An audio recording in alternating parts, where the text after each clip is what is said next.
XB4. Clases de masa de los sonidos homogéneos. Compárese. Cuadro, Fig.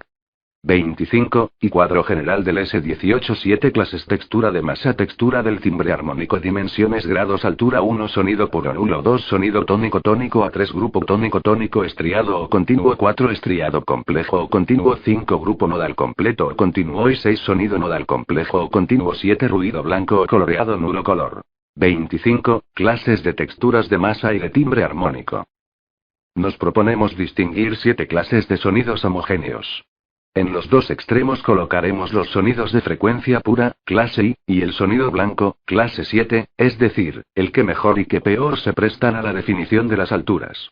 En general podemos decir que el oyente reaccionará hacia la parte alta del cuadro, en función del condicionamiento tradicional, intervalos armónicos, octavas sucesivas, y hacia la parte baja, en función de la escala de los melos, de la que ya hemos hablado. Para hablar de sus percepciones aquí utilizará las analogías, como la del ruido blanco, ya que ningún término del solfeo acude en su ayuda. Señalemos que estos dos modos de percepción de las alturas son independientes y no hay que esperar encontrar casos donde la percepción siga una ley inter. 262 Pierre-Schaeffer media, pues en los casos dudosos obtendremos más bien dos clases de percepciones simultáneas. Un temblor de platillos da un sonido que se aproxima al ruido blanco centrado en una determinada zona de la tesitura. Tales sonidos nodales serán colocados encima de la casilla de los sonidos blancos, 6.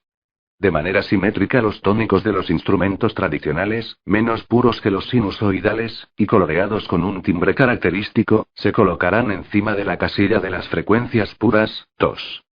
Varios temblores de platillos juntos centrados en diferentes zonas de la tesitura constituirán un aglomerado cuyos elementos nodales se pueden aislar. Los llamaremos grupo nodal y los situaremos por encima de los sonidos nodales, 5, de la misma manera que encima de los tónicos aislados colocaremos los grupos tónicos, cuyos acordes tradicionales, que se pueden resolver en sus notas constituyentes, son el ejemplo más simple, 3. Finalmente, reservaremos una casilla central para los sonidos ambiguos, por ejemplo, gongs, campanas, planchas, etc., que serán percibidos según el contexto sonoro, ya como sonidos nodales o grupos de sonidos nodales. Algunos de ellos son tan estrechos que suenan como tónicos, o como grupos de tónicos más o menos claros y rodeados de un halo complejo. Tales sonidos son responsables a la vez de una evaluación según los intervalos tradicionales y de una apreciación según las analogías de color. Los llamamos sonidos estriados. XB5. El carácter de masa. La textura de un sonido. Acabamos de ver cómo percibir lo sonoro en masa, o sea, tipológicamente, según la masa sea tónica, nodal, estriada, etc. Estas diversas clases de masa aparecen como generales cuando nos encontramos ante un sonido real, y resumen toscamente demasiadas experiencias sonoras. Cuando nos remontamos a los sectores de lo musical nos planteamos dos cuestiones. La una relativa a la calificación del criterio de masa respecto de las propiedades del campo perceptivo, y la otra concerniente a la posibilidad de describir los casos particulares, o al menos de identificar los principales géneros de sonidos en cuanto a su masa. La expresión corriente un sonido de tal género expresa muy bien esta noción del carácter de un sonido, pues hace algo más que citar el ejemplo, piano, plancha, campana, sonido electrónico. Y lo generaliza, al tiempo que postula que un sonido determinado más allá del ejemplo particular puede presentarse como ejemplar de una estructura general. Si realizo en el piano paquetes de notas que dan una masa espesa, ya no oiré los tónicos y no analizaré el acorde, pero haré algo más que apreciar una distancia más o menos difusa en espesor. Entre el acorde donde suprimo los tónicos y el espesor, distingo una textura, una cierta organización de la masa, como, por ejemplo, en un sonido de campana. Puedo aproximar plancha y piano grave diciendo: la textura que caracteriza estos dos sonidos, diferentes, en tesitura y espesor, está formada por una base tratado de los objetos musicales 263 espesa a la que se superpone una banda brillante. Mientras que en la campana percibo diversos nudos que sitúo mejor o peor. La percepción de tales relaciones es posible entre sonidos que pertenecen al mismo género. XB6. Especies de masa. Ya vimos que, según las condiciones de escucha, el campo de alturas se recorría de octava en octava a través de los intervalos armónicos repetitivos, como en el caso de la música tradicional, o bien de forma continua, según una escala cuyos grados corresponden a relaciones de orden melódico, escala de Mels. Nosotros sugerimos que si las notas tónicas, suficientemente alejadas entre sí, dan lugar a la percepción tradicional, es precisamente en razón de la presencia de armónicos, no percibidos aisladamente, aunque integrantes del timbre, que colocan en el campo de las alturas una especie de cuadrícula y proponen así un contexto determinado a la percepción. Por otra parte, cuando las notas vecinas se acumulan unas sobre otras, esas notas y sus espectros respectivos ocupan el campo de las alturas de forma demasiado confusa para imponer cualquier orden al oído y nos encontramos entonces en las condiciones de la percepción según la escala de Mels. Tales paquetes de notas ya no son acordes, sino una masa que responde a un criterio de espesura, que podemos intentar calibrar, aunque sin precisión, y a una situación más o menos clara de tesitura, que podemos entrenarnos en captar, no en grados, sino en registro. Esta doble evaluación en el caso general de los sonidos no reductibles a tónicos, corresponderá a la definición de una especie particular de masa, en registro y en espesura. XB 7. El doble campo de las alturas. Las incertidumbres enumeradas tienen lugar, sin embargo, en presencia de masas fijas. Pero ¿cómo reaccionamos a los arrastres melódicos? Existen dos clases de relaciones objeto-estructura. La una discontinua, que responde a las referencias del entorno, y la otra continua, que responde a las referencias de la evolución. Ambas acotaciones conducen a dos clases de relaciones auditivas y a actuaciones del oído totalmente diferentes. De hecho, el oído, tan hábil para descifrar las masas fijas y sobre todo las tónicas, parece sentir horror hacia el otro tipo. XB 8. Escalas de sonidos armónicos. Cuando se percibe un armónico, hay que saber que ocupa el oído, no solo en un grado, sino con el conjunto de sus grados y sus parciales, y esta 264 Pierre-Schaeffer estructura constituye esa clase de percepción cuya síntesis se realiza espontáneamente. Si se presenta otro sonido, imaginamos que entra fácilmente en la cuadrícula anterior, puesto que él mismo ocupa uno de esos grados, o más exactamente, porque su espectro nos conduce a una percepción que se apoya en parte en la estructura percibida anteriormente. Recordamos de esta manera el fenómeno de consonancia, así como la correlación físico-acústica de los diversos sonidos de las escalas. Nos arriesgaremos también a añadir nuestro granito de arena a todo lo que se ha dicho y redicho sobre la cuestión. Hemos visto que los físicos intentan explicar la consonancia por la eliminación de los batidos inoportunos. Explicación frágil, por estar cerca de la consonancia, como cuando dos diapasones están tan próximos al acorde que los batidos se oyen mejor. Ahora bien, en música no hay nunca consonancia perfecta en el sentido físico del término y, además, si tuviera que haberla el temperamento sería imposible. Esta aparente paradoja lleva a muchos músicos a considerar el temperamento como un espantoso compromiso, indispensable, pero lamentable, una especie de pecado original. Ninguna de las dos actitudes parece realista ni auténtica.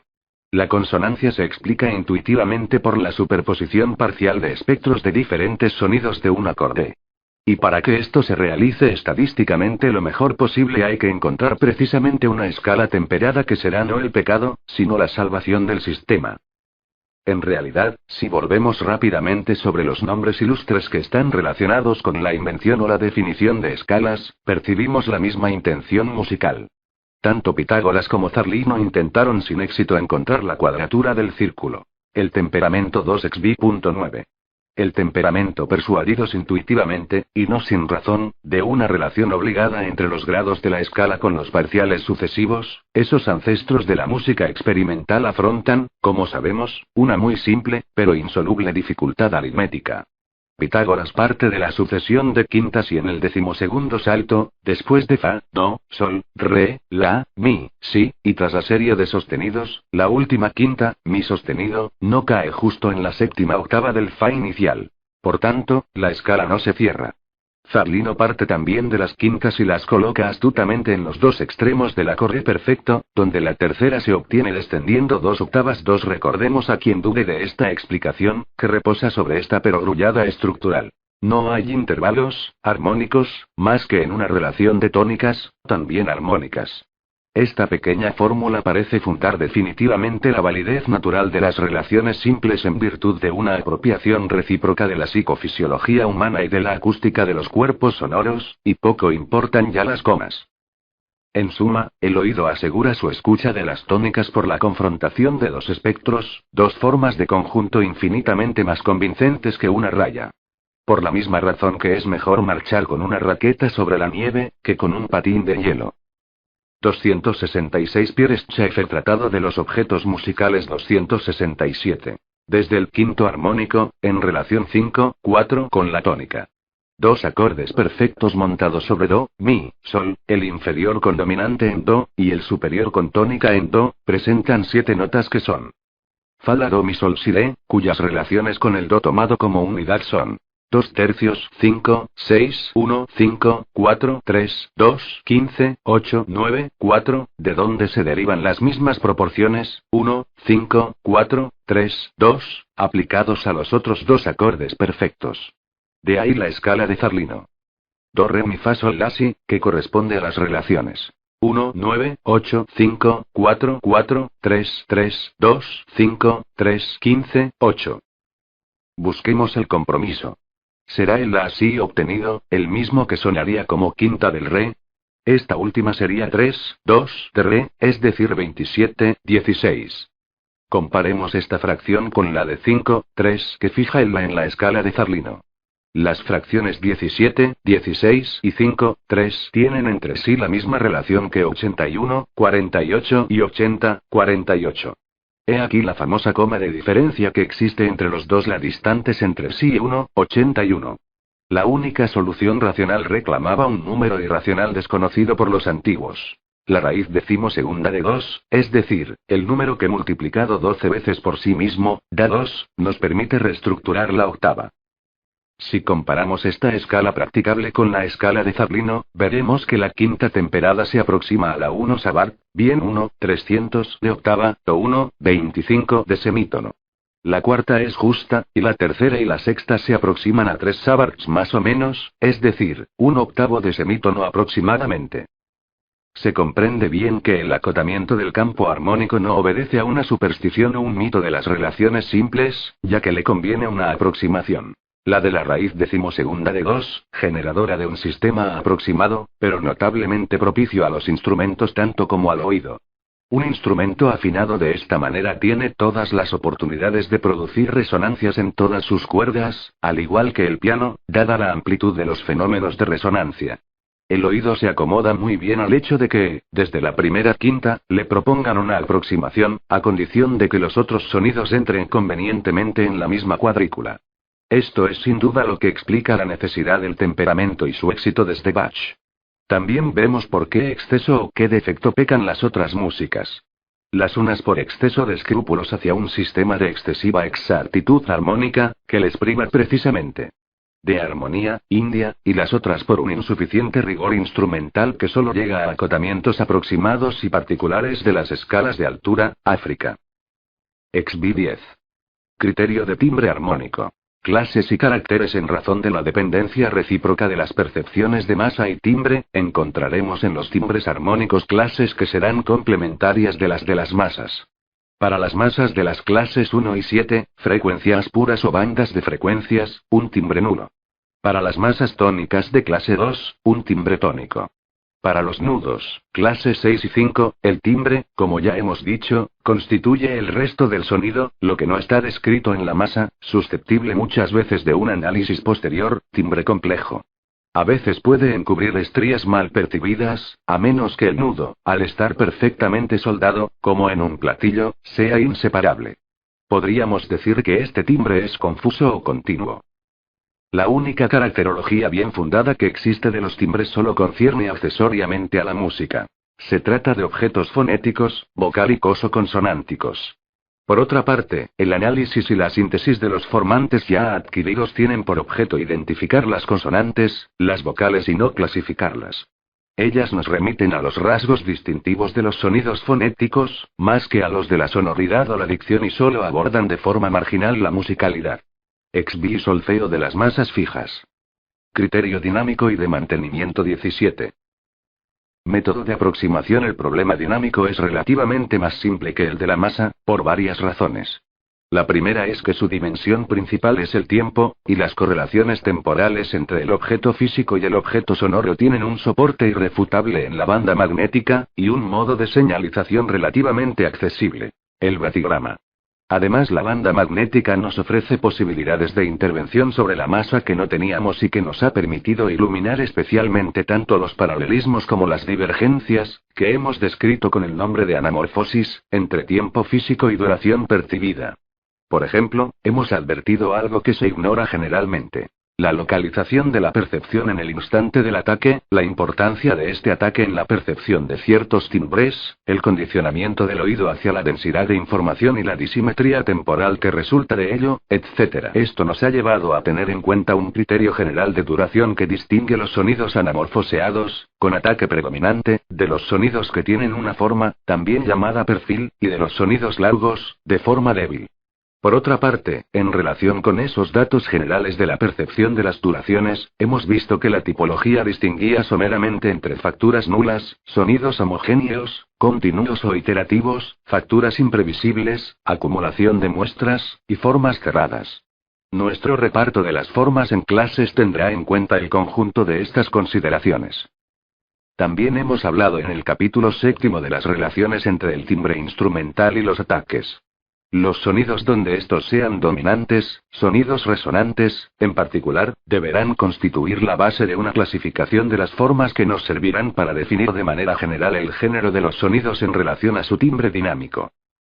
270 Pierre Schaeffer. Nos quedan por definir finalmente las especies dinámicas de sonidos.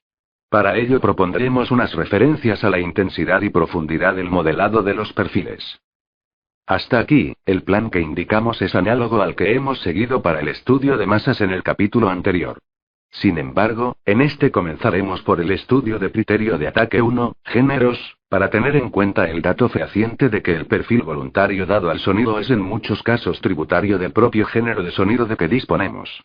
En particular, y por criterios puramente físicos, el perfil está en muchas ocasiones completamente predeterminado por el propio ataque, en todos los sonidos de percusión-resonancia.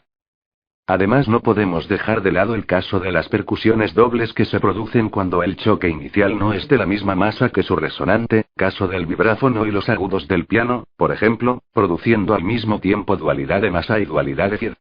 Señalemos, finalmente, que incluso los sonidos mantenidos presentan muchas veces en su ataque una masa que varía rápidamente antes de alcanzar su equilibrio y que el sonido no se timbra instantáneamente. XB2. Criterio de ataque. Géneros de formas. Analicemos con más detalle el criterio de ataque, tan unido en la música tradicional al género instrumental del sonido. Preparemos previamente una clasificación de 7 casillas que señale con suficiencia la diversidad de los ataques, sin entrar en demasiadas sutilezas. Yendo de la más dura a la más nula, pondremos en una primera casilla de la clasificación los ataques llamados abruptos, instrumentos de plectro, o woodblock, por ejemplo, y en la última, los ataques insensibles, sonidos cuya intensidad se establece progresivamente. En el medio, en la casilla 4, colocaremos los ataques planos, como el del armonio, por una parte, y todos los sonidos homogéneos, por otra.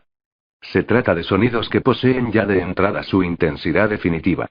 Observemos, sin embargo, como ya se hizo en el libro tercero, que esos sonidos hacen oír un pseudo-ataque, bajo la forma de un ruido blanco muy leve, que corresponde a la repentina irrupción de la energía en el oído.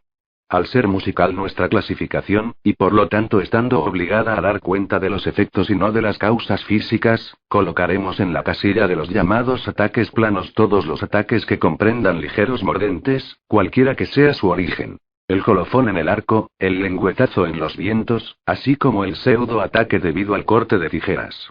Uno se trata más exactamente de un criterio de firmeza de ataque, porque, como veremos, no hace intervenir el contenido armónico, es decir, el color del ataque. No obstante, utilizaremos el término criterio de ataque en el resto del texto, con objeto de simplificar. Tratado de los objetos musicales R, Otto. 4 GEC. 1.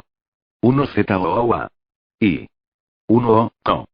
3, igual I-V, O 11 J. O 9 y 2. Electi. U 1 cuarto, y punto, 2, R, menos 1,5. 1, 11. 2, O. E, O. ZCR. E. 2, 8 o 1 o non-cut, o OCR, o E. O. ZR.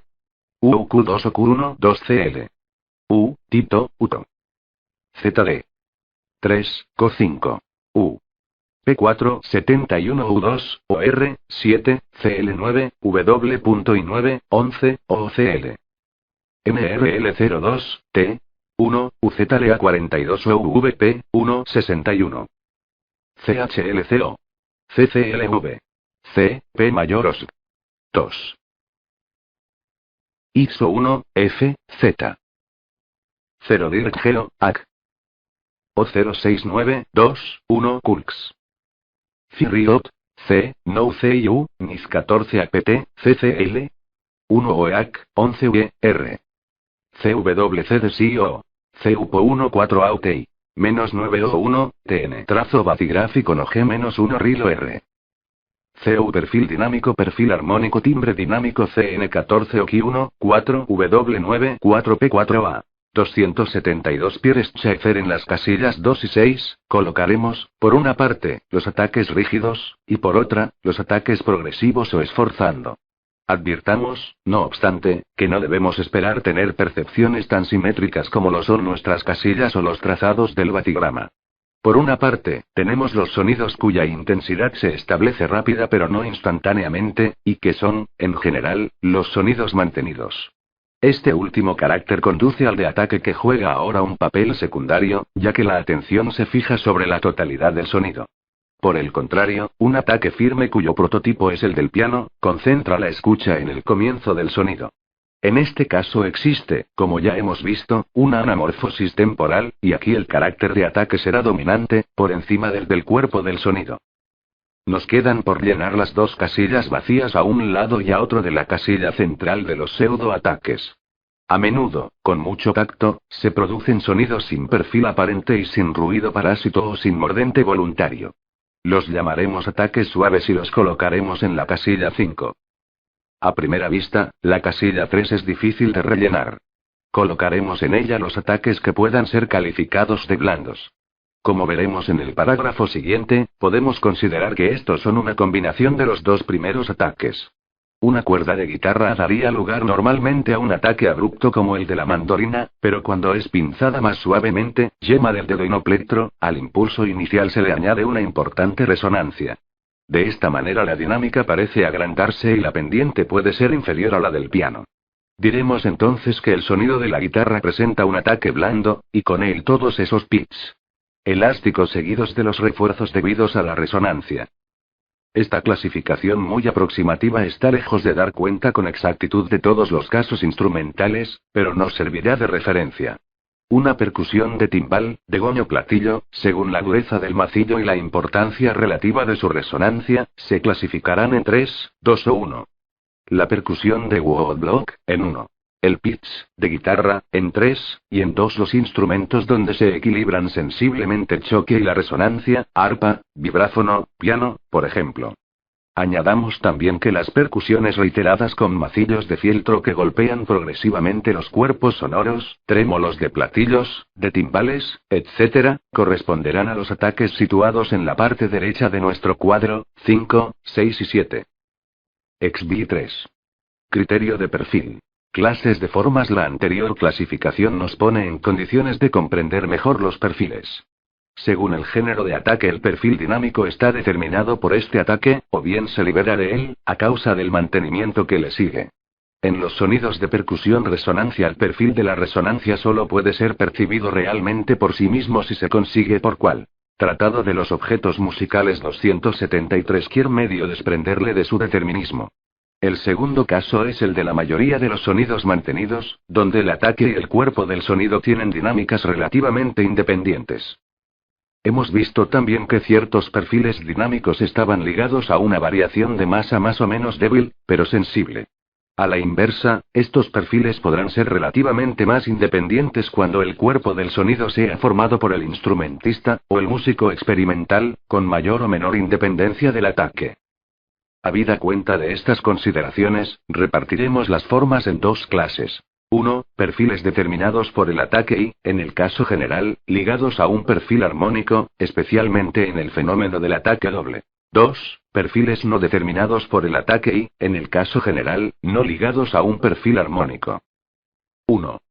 Perfiles determinados por el ataque en la práctica. Ese es el caso de los sonidos de percusión-resonancia, correspondiente a los géneros de ataques 1, 2 y 3. La experiencia demuestra que raras veces se produce en la resonancia una evolución del contenido armónico del sonido que no puede ser totalmente dirigida por el instrumentista. Ya se trate de golpear una campana o el teclado del piano, de tocar con un plectro las cuerdas de una mandolina o de un clavecín, de un pitch de violín o una percusión de timbal, no hay, de hecho, más que una forma de intervenir. El instrumentista pone más o menos energía en el golpe, o tensa más o menos la cuerda con el plectro. Estos sonidos diversos constituyen la clase de los ataques resonantes o de las dinámicas anamorfósicas. Caso del piano. Ataque simple. Por muy preocupados que estén los pianistas con el peso del antebrazo o la ligereza de su muñeca, solo la fuerza de su percusión determina el ataque y la duración de la resonancia, por una parte, y el contenido armónico inicial, por otra.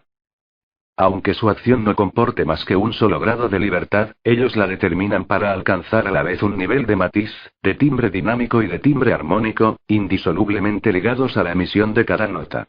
Por lo tanto, es perfectamente ilusorio creer que en el piano se puede guardar el timbre cambiando de matiz, o viceversa. Sin embargo, para cada nota hay un amplio registro de parejas matiz-timbre, asociadas en cada ocasión con la fuerza de ataque.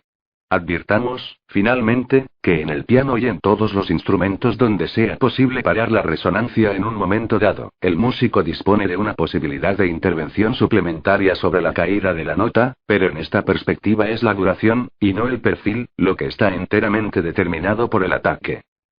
274 Pierre Schaeffer 28, perfiles de ataque.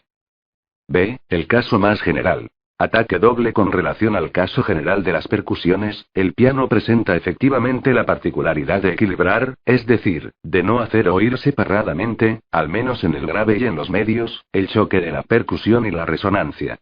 Ello ocurre porque el piano ha sido calculado precisamente así, aunque no sea lo mismo en los agudos, para que la resonancia resulte comparativamente cada vez menos importante. Ahora bien, ese es el caso general de las percusiones. Cuando las superficies en contacto son duras, el choque da un primer sonido que es un ruido rápidamente amortiguado, caída abrupta, cuyo timbre y color dependen de las superficies en contacto, así como de la fuerza de ataque. Por otra parte, la resonancia tratado de los objetos musicales 275 se instala, y su timbre depende de la naturaleza del resonador, tabla armónica del piano, gong, membrana, cuerda tensada, plancha, así como de la fuerza con la que ha sido percutido. El conjunto choque-resonancia da un sonido doble en el que cada uno de sus componentes posee su propia ley de extinción, su timbre y su nivel. Existe ahí dualidad de perfiles armónicos y dinámicos. Estos diferentes casos se pueden representar por la superposición de dos perfiles, el del choque, siempre abrupto, y el de la resonancia, desproporcionado en el woodblock, pero equilibrado en el caso del pitch. O del vibráfono y aparentemente dominante, es decir, ahogando el choque en el caso de los graves del piano, véase Fig. 28. 2. Perfiles no determinados por el ataque en los géneros 4, 5 y 6, que dejan suponer un mantenimiento sostenido. El instrumentista tiene la posibilidad de disociar el ataque y el cuerpo del sonido, que, en un caso extremo, serán totalmente independientes el uno del otro. Una cantante timbra progresivamente el sonido, a medida que la nota sostenida se expande. El violinista hace lo mismo, y el oyente está condicionado por esa asociación íntima. Sin embargo, nos vemos sorprendidos por la escucha de sonidos electrónicos que presentan justamente la relación inversa, es decir, donde el color se vuelve más brillante a medida que la intensidad decrece. El oyente queda impresionado entonces, por lo que tales sonidos tienen de inhabitual, por no decir de contranatura. XB4. El campo dinámico. Proponemos al lector que considere lo que llamamos campo dinámico como el equivalente en la percepción de las formas, del campo de las alturas, en la de las masas. Fletcher llevó a cabo por primera vez la exploración de ese campo para las frecuencias puras en régimen permanente. Para los sonidos de masa y los perfiles cualesquiera, el campo dinámico es aún poco más o menos desconocido.